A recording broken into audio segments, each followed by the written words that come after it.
बिस्मिल्लाहिर्रहमानिर्रहीम। एम फरमान करीम। हमारा जो आज का टॉपिक सब्जेक्ट कम्बिनेटर्स यानी कि डिस्क्रीट मैथमेटिक्स का कम्बिनेटर्स का जो आज का हमारा टॉपिक है वो है pigeon hole. What is pigeon hole? Pigeon hole हमारे पास होता क्या है? The principle states that if there are more pigeons than the pigeon hole.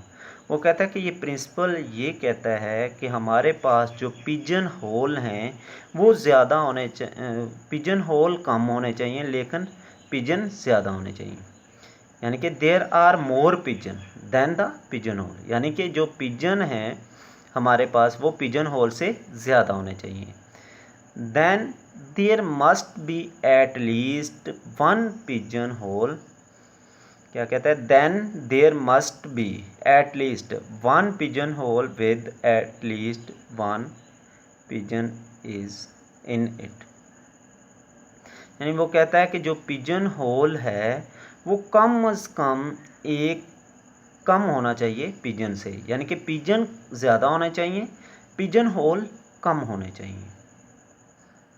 यानी कि वो कहता है कि हमारे पास जो पिजन होल हैं वो कम होने चाहिए लेकिन जो इनमें पिजन हैं वो ज़्यादा होने चाहिए। यानी कि अगर हमारे पास हम कह देते हैं कि m हमारे पास पिजन है तो वो ग्रेटर होने चाहिए n से, n यानी कि पिजन होल से। m ग्रेटर होना चाहिए n से, यानी कि पिजन ग्रेटर होने चाहिए पिजन होल से। हम लोग इसको एक डायग्रामिकली अंडरस्टैंड करते हैं। तो हम कहते हैं कि हमारे पास 4 पिजन होल हैं और इनमें 5 पिजन हैं। यानी कि हमने पिजन होल के लिए हम लोग पिजन होल बनाना टफ है तो हम लोग बॉक्स ले लेते हैं। तो हम लोगों ने 4 बॉक्स ले लिए, यानी कि 4 पिजन ले लिए, 1 2 3 और 4, और इनमें हम लोगों ने 5 पिजन रखने हैं। यानी कि पहले में भी एक रख दिया, दूसरे में भी एक, तीसरे में भी एक, अब चौथे में भी एक रख दिया। अब जो 5वां है वो रिमेनिंग है, उसको किसी न किसी पिजन में तो हमने लगाना ही है। तो लिहाजा हम लोग क्या करते हैं, उसको चौथे बॉक्स में रख देते हैं। यानी कि हमारे पास 1 2 3 4 और 5 हमारे पास क्या हैं?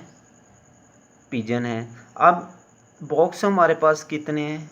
4 हैं, 1 2 3 और 4। अब ये पहले में आ गया, दूसरे में आ गया, तीसरे में आ गया और चौथे में आ गया। अब ये जो 5वां है इसको किसी बॉक्स में भी हम लोग किसी पिजन में भी एडजस्ट कर सकते हैं। लिहाजा हम लोग इसको चौथे पिजन होल में भी एडजस्ट कर देते हैं। यानी कि 4 पिजन होल हैं हमारे पास और इनमें 5 पिजन हैं। तो इसलिए हमारे पास जो m है वो ग्रेटर होना चाहिए n से, यानी कि पिजन ज़्यादा होने चाहिए पिजन होल से।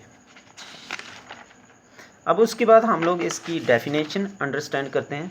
तो डेफिनेशन हमारे पास क्या है? If k is a positive integer, k हमारे पास एक पॉजिटिव इंटीजर है, and k + 1 are more object are placed in k boxes, then there is at least one box containing 2 or more of the objects। Definition में हमें वो कहता है कि if k is positive integer, हमारे पास k क्या है? एक पॉजिटिव इंटीजर है। If k is a positive integer and k + 1 are more object are placed in k boxes, यानी कि k बॉक्सेस होंगे और k + 1 हमारे पास क्या होंगे? ऑब्जेक्ट्स होंगे। Then there is at least one box, नहीं वो क्या कहता है? Then there is at least one box containing 2 और मोर ऑफ द ऑब्जेक्ट। यानी कि हमारे पास यहाँ पे जो बॉक्स है वो एक बॉक्स कम अज़ कम एक बॉक्स में 2 ऑब्जेक्ट होने चाहिए। यानी कि हमारे पास k बॉक्स हैं तो ऑब्जेक्ट्स हमारे पास क्या होंगे? k + 1, यानी कि कम से कम एक ज़्यादा होगा। ज़्यादा भी हो सकते हैं, k+2 भी हो सकते हैं, k+5 भी हो सकते हैं, लेकिन कम से कम एक क्या होना चाहिए, ज़्यादा होना चाहिए। If k is positive integer and k+1 are more objects are placed in k boxes then there is at least one box containing 2 or more of the objects।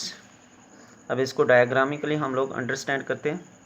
तो हमारे पास के हम लोग कह देते हैं कि n है, यानी कि जो के है पिजन होल है, यानी कि जो हमारे पास वो क्या है 9 है, और k+1 हमारे पास क्या है 10 है, यानी कि उनमें जो पिजन है वो कितने हमारे पास 10 हैं, यानी कि बॉक्स हमारे पास 9 हैं और जो उनमें ऑब्जेक्ट हैं वो हमारे पास 10 हैं।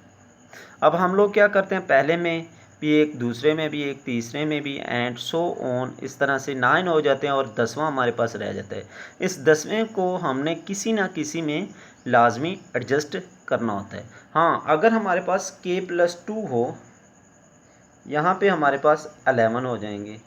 जब 11 हो जाएंगे तो हम लोग क्या करेंगे, इसमें जो हमारे पास एक और रिमेनिंग रह गया है तो उसको हम लोग किसी और में एडजस्ट कर देंगे, यानी कि ये इस तरह से हम लोग किसी में भी एडजस्ट कर सकते हैं, यानी कि k+2 हमारे पास क्या हो जाएगा 11 एंड e।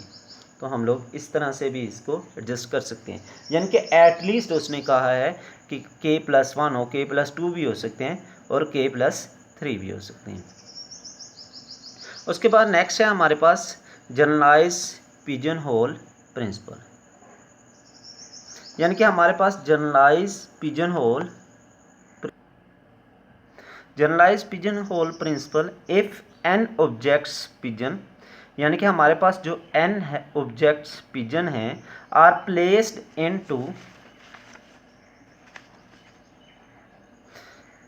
इनटू k, यानी कि n क्या होगा ग्रेटर होगा k से, बॉक्सेस पिजन होल्स, यानी कि क्या होगा हमारे पास pigeons holes, then there is at least one box containing at least n/k objects, या हमारे पास इस फॉर्म में भी हम लोग लिख सकते हैं इसको n-1/k and +1, यानी कि n में से -1/k को सोल्व करके प्लस हम लोग इसमें ऐड कर देते हैं।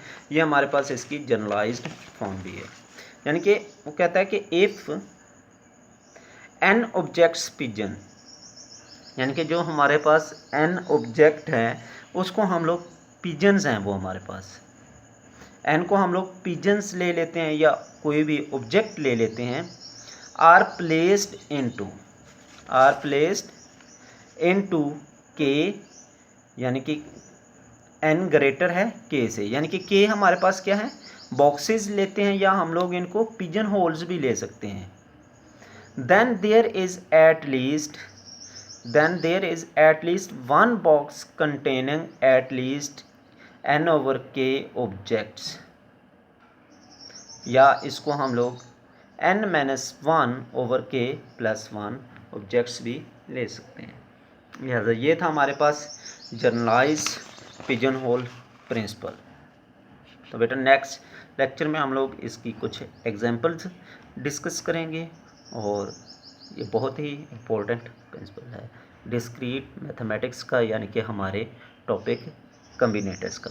ठीक है बेटा, अल्लाह हाफिज़ एंड बेस्ट ऑफ लक। अस्सलामु अलैकुम।